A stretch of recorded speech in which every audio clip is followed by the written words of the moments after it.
Welcome back to part 2 of What If Anakin Went to Kamino Instead of Obi-Wan. Thank you to those of you who watched the first part of this video. To recap what happened in the event you haven't seen it, the change in roles for the Jedi had meant that Anakin had been slightly closer to his mother before sensing her suffering, and he had been able to save her. On Naboo, the absence of Anakin had allowed Padme to help Jar Jar on Coruscant, and he had held off giving Palpatine emergency powers, resulting in the clone army belonging to the Jedi, until Anakin had discovered the Separatists on Geonosis, where the war had begun.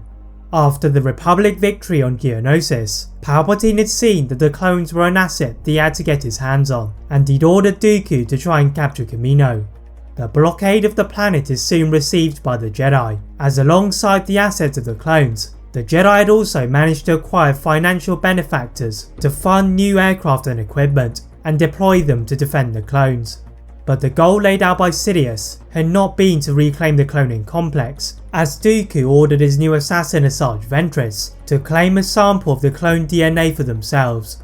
The Jedi Master Obi-Wan Kenobi leads the assault in his New Republic Star Destroyer, and alongside Anakin, they find the planet is silent except for the waves from the water beneath them. The Jedi find this to be suspicious, and as Anakin took a starfighter to investigate, he suddenly found himself under heavy fire from the droids rising from beneath the sea. The Jedi Knight made an undignified landing on the platform, then could sense the darkness emanating from the inside and ran in with his lightsaber.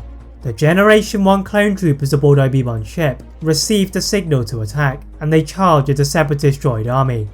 In the midst of the brutal battle, Dooku had cleverly used Ventress as a decoy to draw the Jedi away from their primary objective, and easily took the sample he required. Having seen the effectiveness of these soldiers, Dooku thought to himself that he could use this to try and overthrow his master, and on Geonosis, he enlisted the services of the surviving Jango Fett to create his own secret clone army, which would be ready by the time Sidious tried to make a move to gain emergency powers. The Jedi on Kamino believed that they had reigned victorious over the forces of Dooku, and as Ventress escaped in a fan-bladed starfighter, Anakin felt something had been amiss. Obi-Wan did not believe Anakin's claim, so he sought the advice of Palpatine once again, and the Chancellor told the Jedi Knight that there had been a severe lapse of judgment on Dooku's behalf, in underestimating the speed of the Republic's mobility. But as Anakin left his office, Palpatine looked at Amidala, then at the skyline of Coruscant in disgust, before finding his apprentice through his hologram. The Sith Lord did not enjoy the treachery that his apprentice had tried to enact, and choked him through the Force, then ordered him to bring the sample to Coruscant. Dooku had to ensure the safety of his prized possession, and ordered a group of droid starfighters to distract from his ship, and the plan worked until they reached the airspace of Coruscant. Admiral Yularen had been completing a routine patrol over the area when one of the navigational officers alerted him to the incoming threat. A group of Arc 170 starfighters is summoned from the hangar of the destroyer, and in the middle of the droids is the ship of Dooku. The Sith used the distraction caused by the main squadron and dived to the surface below, aiming for the secret hangar beneath Sidious's building, but he had not even made it through the clouds when the fighter of Mace Windu began to chase him. The Master of the Order tracked his old Jedi friend, and Dooku knew he could not go to his secret hideout and asked for the assistance of his master.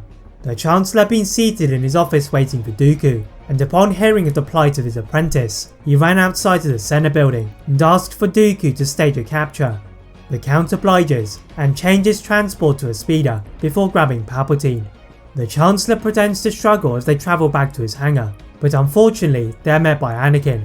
The Jedi Knight had taken over from Windu and ordered Dooku to release his grip, but he pushed Palpatine into a narrow shaft and soon jumped him himself, then shot Force lightning from his fingertips at Anakin.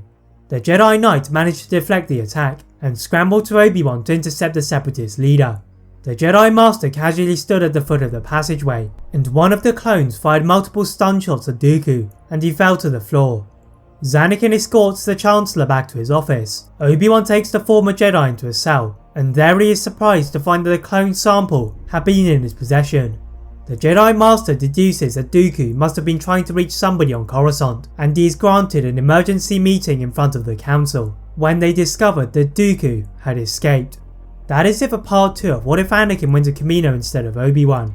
If you'd like to see a part 3 soon, please like this video, turn on the notification bell, click that subscribe button on this channel, as well as on my other channel What's It Films. And as always, leave a comment on what if you'd all like to see next, and how I can improve my videos. Thank you all very much for watching, and see you next time.